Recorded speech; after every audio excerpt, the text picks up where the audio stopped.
Pertemuan para tokoh potensial Capres-Cawapres semakin intens. Menteri Agama sekaligus Ketua Umum GP Ansor Yakut Khalil Qoumas bertemu Gubernur Jawa Tengah Ganjar Pranowo sambil tampak mengacungkan angka 1. Yakut juga bersilaturahmi dengan Gubernur Jawa Timur Khofifah Indar Parawansa. Lewat akun Instagramnya @ansor1, Yakut menyebut sehari bisa ngobrol serius dengan dua gubernur dengan latar belakang berbeda itu sesuatu.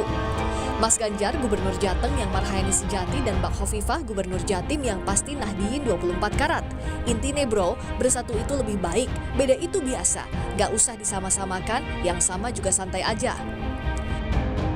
Khofifah juga tampak satu panggung dan duduk berdampingan dengan Ketua Umum PDI Perjuangan, Megawati Soekarno Putri, saat hadir di acara Hari Desa Nasional di Gelora Bung Karno, Jakarta.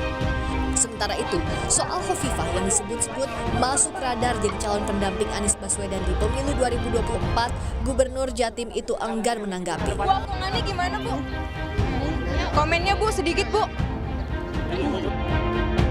Pertemuan para tokoh sentral beberapa waktu ini termasuk Jokowi bersama Prabowo Ganjar dan Jokowi Mega jadi perhatian utama di tengah otak-atik formasi Capres.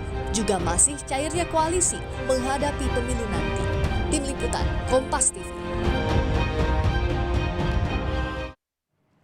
Presiden Jokowi buka suara kalau pertemuan Jokowi dengan Ketua Umum PDI Perjuangan Megawati Soekarno Putri membahas nama Capres. Lalu siapa saja nama yang disampaikan Jokowi kepada Megawati? Kami membahasnya bersama politisi PDI Perjuangan Pak Andreas Hugo Pareira dan akan bergabung Direktur Eksekutif Parameter Politik Indonesia Mas Adi Prayitno. Saya akan ke Pak Andreas terlebih dahulu. Pak Andreas, ada nama-nama yang diajukan oleh Jokowi kepada Bu Mega. Siapa Pak nama-namanya?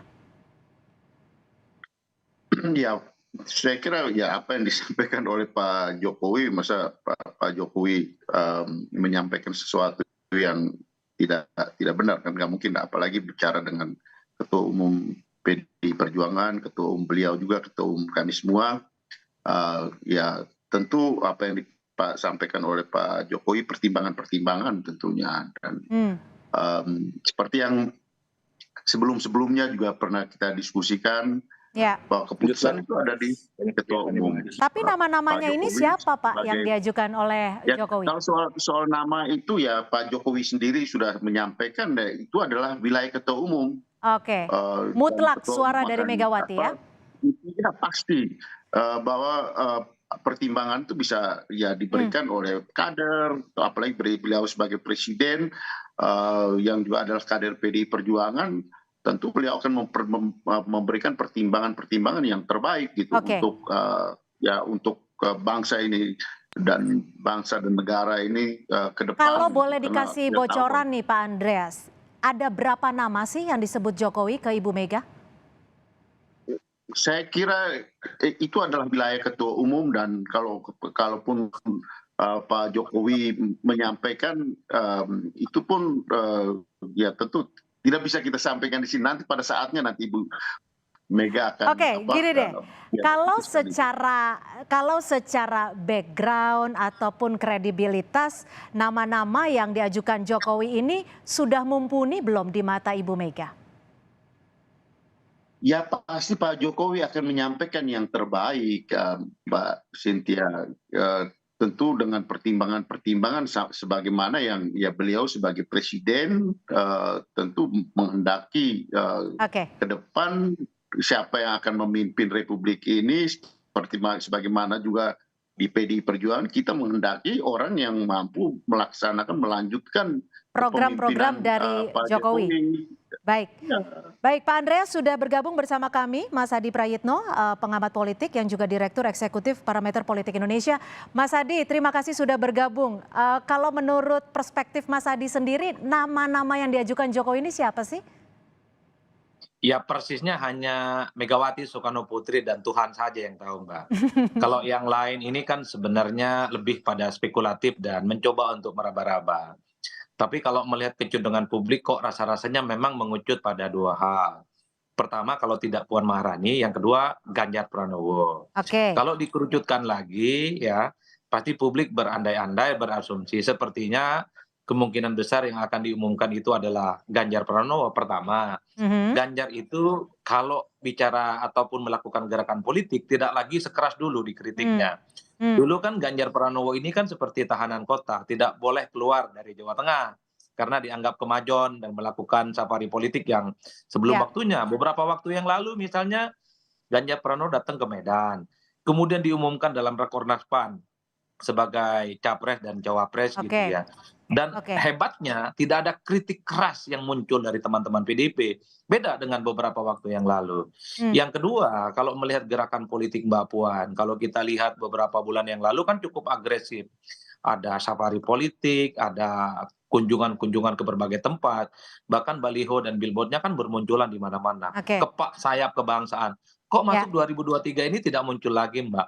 Nah, Ya. variabel-variabel ini yang kemudian meyakinkan bahwa publik itu seakan-akan sudah bisa menerka. Oke, Misalnya dugaan Ganjar Anda Pranowo. kalau saya boleh simpulkan ada 2 nama yang cukup kuat diajukan oleh Joko Widodo yakni Mbak Puan dan juga Pak Ganjar.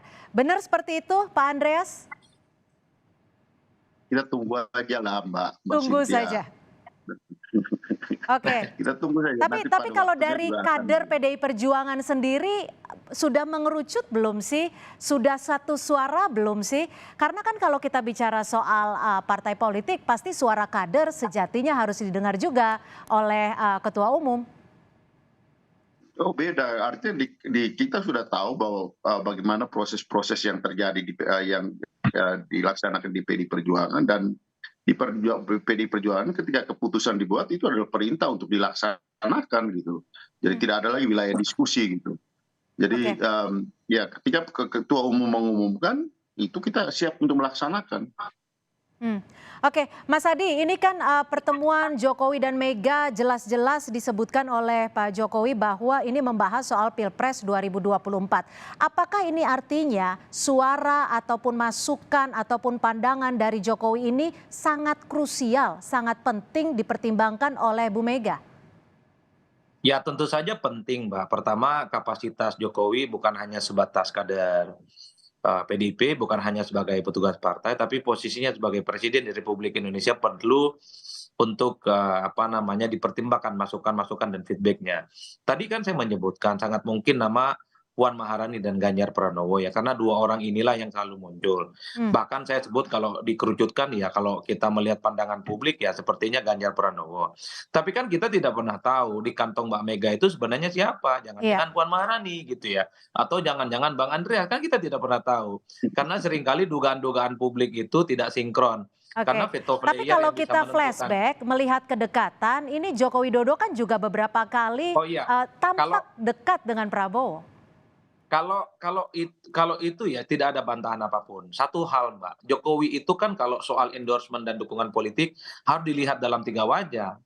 Jokowi harus dilihat sebagai kader PDIP. Suka tidak suka, Jokowi itu kader PDIP. Nggak mungkin beda pendapat dengan Megawati, nggak mungkin beda pendapat dengan Bang Andreas, nggak mungkin beda pendapat dengan PDIP secara umum. Jadi bagi saya pastinya Jokowi lebih memprioritaskan siapa kader terbaik di PDIP nanti yang diumumkan. Nah yang kedua yang menarik, omongan Jokowi.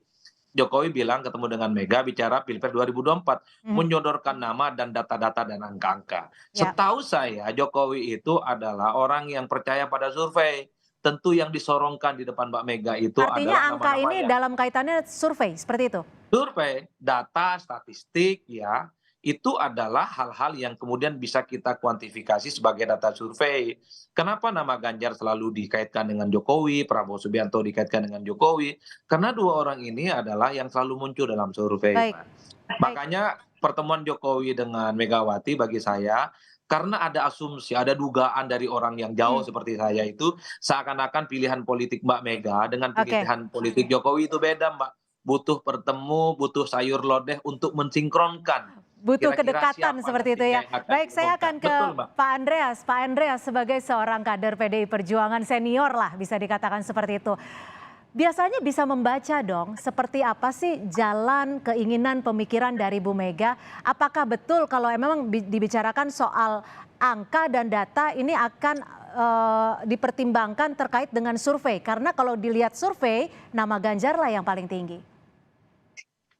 Angka dan data itu kan kuantitatif. dan kuantifikasi itu yang dibuat yang merupakan hasil dari survei itu ya seperti yang juga kita semua tahu sebagaimana sebelumnya kita sering diskusikan dia bergerak gitu, berkembang. Nah, tentu dalam tenggang waktu itu akan menentukan gitu berubah perkembangan pergerakan daripada angka kuantifikasi itu. Tapi juga hal yang lain juga yang harus dipertimbangkan adalah kualifikasi gitu. Dan dari kualifikasi itulah saya kira yang penting akan menjadi ya perpaduan antara kuantifikasi dan kuantitas dan kualitas daripada. Pak Andreas, kalau siapa yang bicara secara pribadi seumpamanya, Anda menduganya namanya siapa? Saya nggak pakai menduga-menduga. Kita tunggu apa yang diputuskan dan itu yang kita lakukan. Baik, jadi tetap menunggu pengumuman karena ini adalah mutlak prerogatif dari Bu Mega. Ya jelas dong, itu adalah wilayah ya ketua umum. Tapi begini, saya akan ke untuk melaksanakan itu. Ya, baik.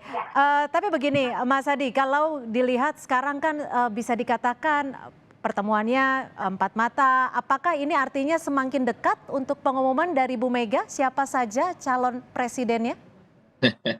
Kalau melihat tanda-tanda alamnya, saya kira dua hal. Pertama, sepertinya PDIP tidak akan lama lagi akan segera mengumumkan kira-kira siapa capres definitif yang deklaratif diumumkan sebagai jagoan pilpres yang akan diusung secara resmi dari PDIP. Ini kan semua poros, semua orang, seluruh Republik Indonesia menunggu betul kapan ini PDIP, kapan ini Bang Andreas gitu ya, mengumumkan kadernya. Itu yang pertama. Yang kedua tentu ini soal nama yang sepertinya belum clear, Mbak. Apakah Ganjar, apakah Puan. Saya kira referensi inilah yang kemudian turut bisa menjelaskan tarik ulur kenapa PDIP sampai saat ini belum mengumumkan secara terbuka siapa. Tapi kalau menurut Anda apa sih yang menjadi pertimbangan mendasar sehingga PDI Perjuangan bisa dikatakan begitu lama untuk mengeluarkan namanya? Dua hal saya kira. Pertama, PDIP ini nggak terlampau pusing untuk mencari tiket pencapresan di 2024. Yang lain itu porosnya memang sudah terbentuk lama karena mereka tidak cukup 20%. Jadi PDIP ini satu-satunya partai politik yang sudah mendapatkan boarding pass bisa langsung daftar ke KPU. Yang kedua yang paling penting, PDIP ini punya surplus kader. Nama kadernya banyak, Pak. Ada yang elektabilitasnya tinggi, ada yang sedang dan seterusnya. Oleh karena itu sebenarnya yang membuat lama sebenarnya bagi PDIP sedang berhitung betul soal kalkulasi politiknya. Keinginan hat-trick ini yang kemudian PDIP, Bang Andreas, dan semua elit-elit PDIP sedang berhitung betul soal siapa yang akan mereka usung. Karena salah usung capres tentu saja ini akan menjadi kiamat sehari di tanggal 14 Februari itu bagi PDIP. Jangankan menang untuk yang ketiga kalinya, suara pileknya bisa turun.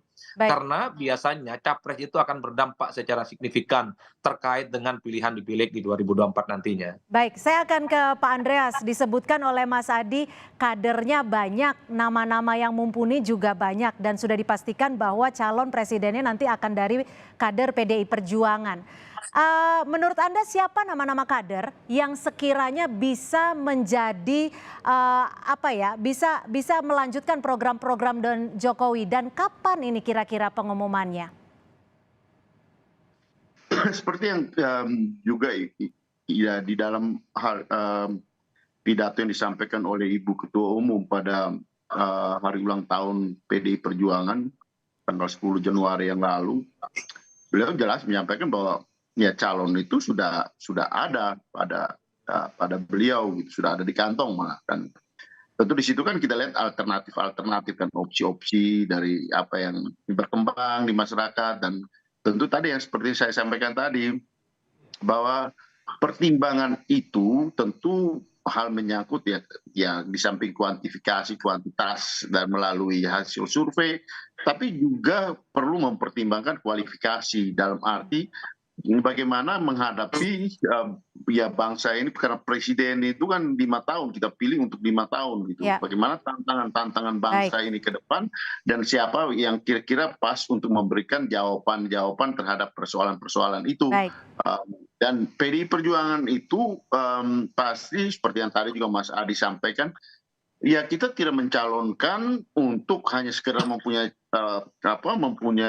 calon presiden atau pertimbangan untuk melihat elektoral dalam arti bahwa ya untuk mendapat kotel efek ya.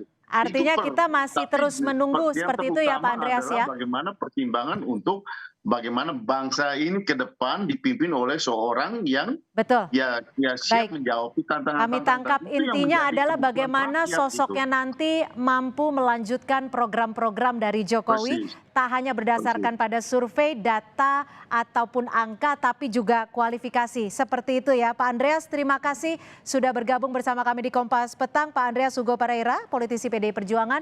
Dan juga terima kasih Mas Adi Prayitno, pengamat politik, Direktur Eksekutif Parameter Politik Indonesia, sudah bergabung bersama kami di Kompas Petang. Selamat sore.